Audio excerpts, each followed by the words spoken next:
Hello, people who make up the atmosphere. Have you ever felt any of these symptoms? It feels exactly like you have a lump in your throat, almost as though you're choking, and that you simply cannot bring yourself to board a plane. That you simply can't be in a crowded environment with an overwhelming number of individuals, and that you experience a sensation as if you're going to have a sudden heart attack.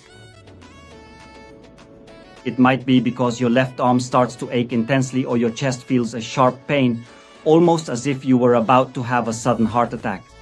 You might feel a huge crushing pressure deep inside your chest, and then you begin to experience extreme sweating that is definitely not normal.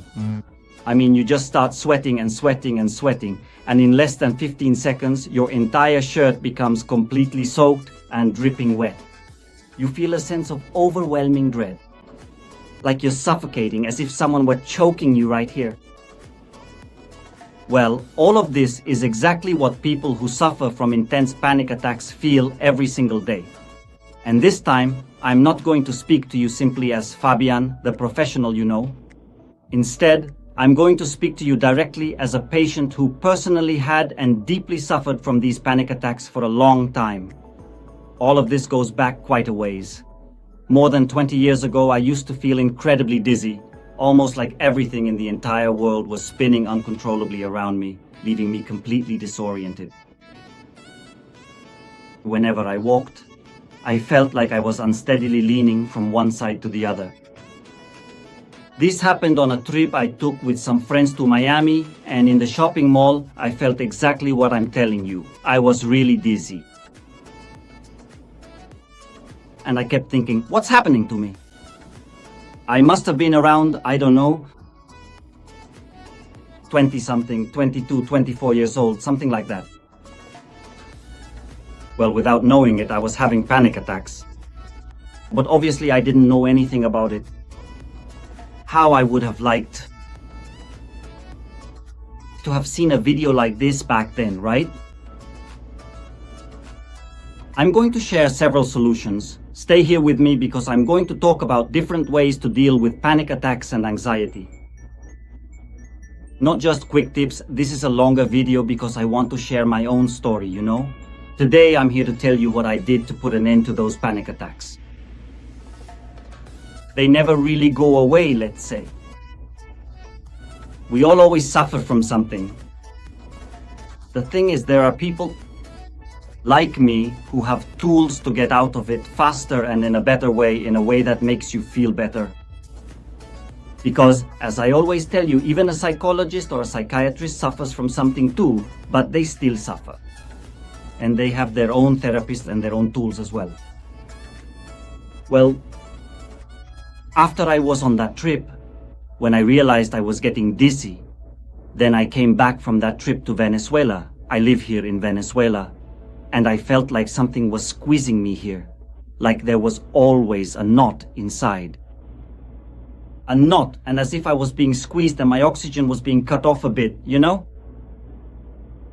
But you'll see that everything, this all ends up being mental. After I felt like I was suffocating, I realized that I would go to shopping malls where there were lots of people and I was perfectly fine. And then all of a sudden, this chill would come over me and I just wanted to leave. I wanted to get out of there as quickly as possible. That happened to me. I wanted to leave, those panic attacks I would get, where you just want to get out of the place. What was happening? Well, I didn't know what was happening. I didn't know what was happening with my life. I felt like I was about to have a heart attack. So, right after all of this finally happened, I decided to go and see my regular primary care doctor, who is my usual physician that I always visit for these things. And I told him, look, I'm starting to feel really dizzy. And I honestly feel like I'm just about to have some intense chest pressure or a full-blown panic attack. I feel like I just don't want to do anything at all right now. And since the doctor knew me and also knew my family, he sent me to go and get an MRI scan done, which actually came out looking perfectly fine in the end. he sent me to the ENT specialist because of the dizziness. All the tests there came out perfectly fine. He sent me to the cardiologist and all the heart tests came out perfectly fine as well. So, of course, when you have those panic attacks, you get desperate. You really do.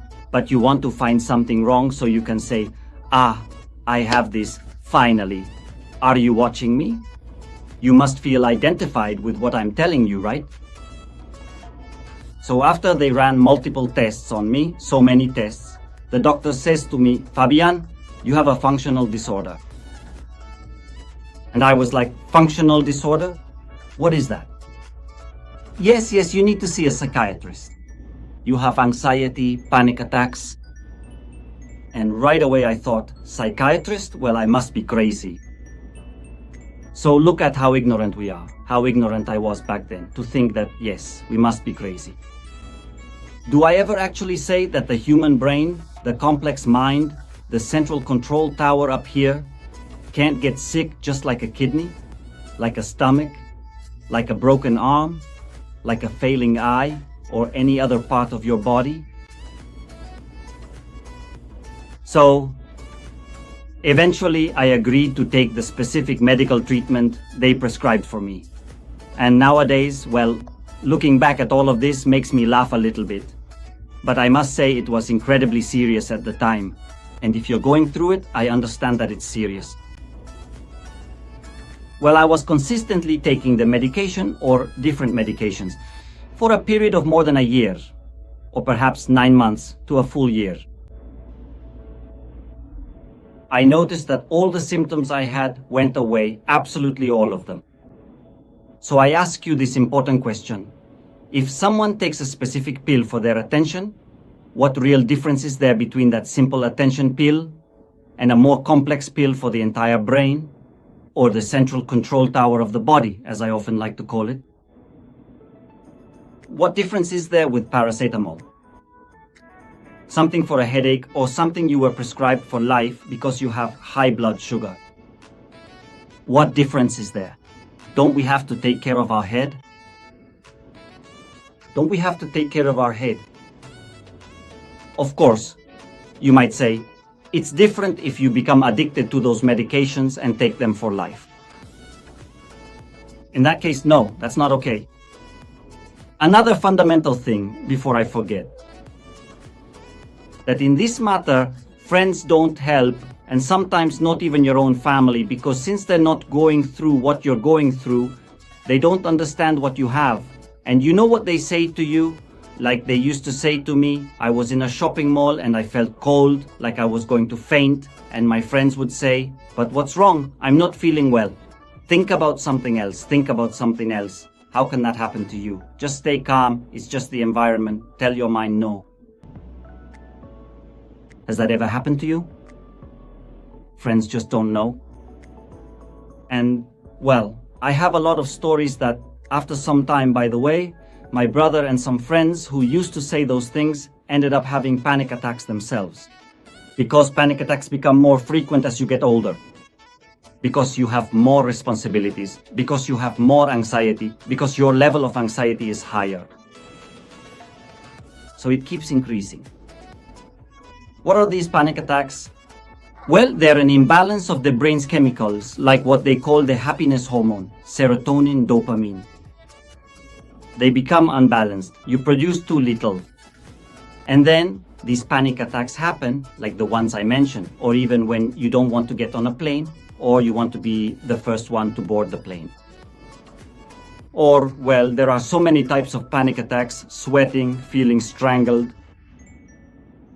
When these chemicals become unbalanced, you start to somatize, and it manifests through the body through those panic attacks. Well, to continue with the story, friends are fundamental. Friends and family need to understand this, because if you haven't experienced it, you don't know what it's like. You don't know what it's like to be on a highway and have to stop because you don't want to keep going. And you have to call a friend or someone to come pick you up. I've seen that in friends too. So after I took all that treatment, I stopped taking it. And then after about 4 or 5 more years, I went through it all once again. I went through some incredibly tough and painful times in my life, including the losses of dear family members and all of those difficult experiences. And it triggered that same mechanism again, feeling like I simply couldn't breathe, experiencing dizziness, and my head feeling completely clouded and foggy. It all came rushing back to me. And well, obviously I went back to the psychiatrist who prescribed me medication again, and I said, well, now, this time I really am going to work on myself. Because the point isn't to cover up the problem with medication, it's not about hiding it, but about working on that problem you have inside. Of course, the fastest way is to take medication, and I agree with that, because if you don't medicate yourself, you can't work on it. You can't work on meditating, you can't work on breathing exercises, not when you're having a panic attack. You know, I'm talking to you in this simple language because I know you see yourself reflected in this. You feel identified. So, the panic attack started up again and I went back on medication. I think it was for about another year. But during that year, I said to myself, no, I have to evolve. I have to find the reason for this. I have to see what's really going on. And it was when life, because everything you ask of life, it gives you, I found what I call some teachers. I found my first teacher, who is just an ordinary person, but with a great deal of personal growth, and I started working hard and with commitment alongside him. Nelson Uzcate, a great friend and teacher, I send you my regards. I started working really hard with him. He is the guarantor of all of this. Everything he told me to do, I did.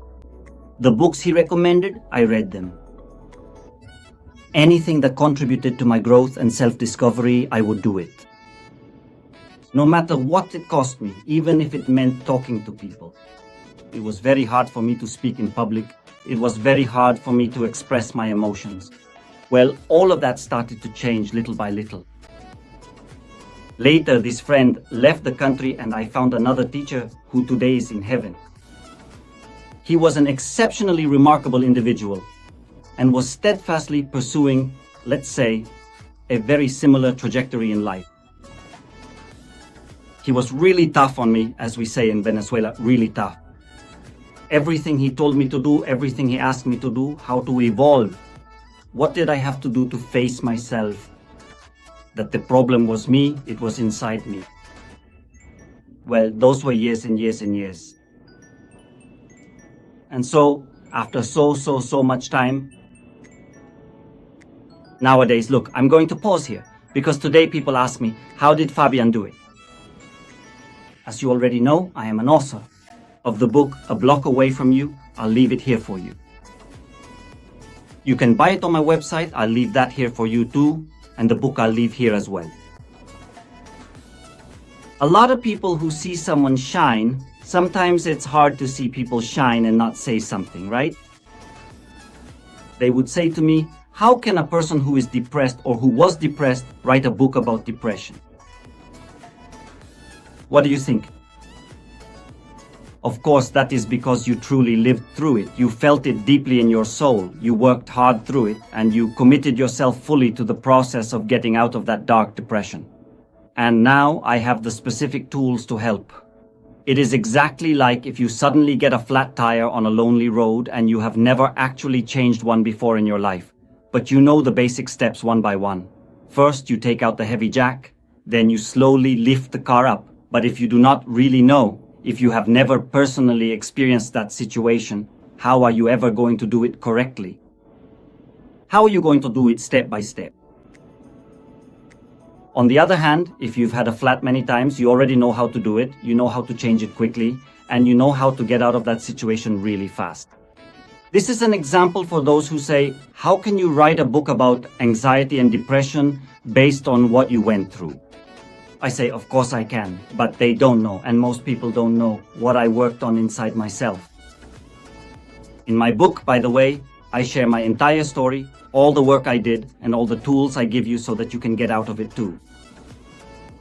One of the most fundamental and essential tools available to overcome those intense panic attacks The very first and arguably the most significant one I'm going to share with you today may initially strike you as being somewhat silly or even trivial, but I want you to listen very carefully.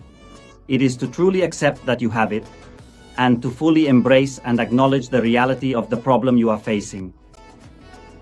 And how are you going to work on it? Well, simply by accepting it, not fighting against it. Oh, I'm going to suffocate. I'm going to suffocate. All right, then go ahead, suffocate me. Do it. Now the mind starts working, thinking, hey, there's something here I can't handle. It's not resisting me. When you resist something, like I always say, when you brace yourself against a blow, it hurts. It hurts. But if you absorb the blow, if you take it in, it doesn't hurt. Absorb, accept.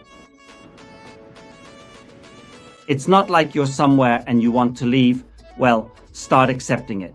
When that chill comes over you, start accepting it. Here it comes. Here it comes. Here comes the panic attack. Come on, come here. I want you, I love you. Go ahead, let's go. It's such a simple way and so many people have experienced it. And how does it start to go away? These days, I don't take any medication, none at all. I take my magnesium, my vitamins, I do my exercises, I have my tools. Do I ever get depressed? Of course I do, but I have my tools to get out of it. I guarantee you that accepting it and really working on it, saying, well, listen to this, there was this one time when I was just about to go out for the evening. I knew I was going to a shopping mall, that there would be a lot of people. In fact, I had businesses there in that mall. I knew I was going out and I already started to feel dizzy and like I was choking because I knew I was headed there. Your mind starts to play tricks on you, right? Then they call me on the phone and say, no, you don't have to come. The manager has already arrived. It instantly started to disappear. Tell me, isn't it your mind playing tricks on you? But when you accept it, when you accept that, you start to like it, you make fun of it. All right, go ahead. Come on, let me have a panic attack. Let me start sweating. I sweat, it doesn't matter. I'm not embarrassed. I'm not ashamed. It gradually starts to evolve. Of course, all of this goes hand in hand with all the extensive work I did with my teachers and with my personal reading. I read a great deal about the process of working on yourself, focusing on working inward and truly searching deep within yourself to find clarity. The work of not dissociating from yourself, of not being dissociated, your emotions on one side and you on the other. Learning to grow alongside those complex feelings and emotions and having them fully surround and embrace you. You have to work on yourself too, obviously. You have to work on your self-esteem, whether you have self-esteem or not. I don't know, like people say, well, today I have low self-esteem. Tomorrow I have a little less. It can't be measured. At the pharmacy, give me a self-esteem meter. I don't know of any. So you have to work on all of this, and yes, it is possible. And if you need to go to a psychiatrist because you already have 100% of the symptoms, then do it. Go ahead. Go ahead. You are spiritual. No, I am spiritual. So you have to go so that afterwards you can really work hard like I did throughout this whole journey. And today I am extremely happy. I guarantee it. With my work, with my willpower. I know that you have it too, and you can get through this with your meditations, your breathing exercises, but you have to do them daily. Sometimes I ask people to whom I send these breathing exercises. There are many that I share here in the videos. The breathing exercises, my book. And it's not about you buying the book. It's because there's a lifetime, years of work behind it. And if with just this video I can help 5 people, 10 people, I'm extremely happy. Extremely happy because not all of us are the same. Maybe what works for me won't work for you. But it will get you closer to a great truth. It will get you closer. Yes, you can meditate. So I ask my friends or acquaintances who have the book, are you doing the exercises every day? Because the exercises take 5 to 10 minutes daily. between breathing and meditation. If you do them every day in less than 3 months, you'll be fine. I ask them and they say, no, I'm not doing them. So this is a journey I invite you to take towards yourself inward. A journey of commitment to yourself. And well, I hope you enjoyed this video. If you made it this far, all the way to the end, it's because you see yourself reflected in this. It's because you have those panic attacks. And you know what? You are going to heal. You are going to heal, I guarantee it. And remember, you can follow me on my social media, Fabian R. Casal, and on my website, where you can buy the book and have it delivered right to your door with MRW or DHL, and you can heal, read it all the way through. It's a work of art that was sent to me by God, or whatever you want to call it. This isn't about any religion, call it whatever you like. It came to me at just the right moment. And you know, it doesn't matter who leaves, what matters is who comes. Care about the one who left, care about the one who will come. That's why the people who create the environment are the ones I love the most. It doesn't matter who left, what matters is who will come. That is exactly why the wonderful people who create such a beautiful atmosphere are truly the ones that I love the very most. This is exactly the beautiful song. May this melody reach the deepest corners of your weary heart, encouraging you to finally stop your crying and instead start singing with joy.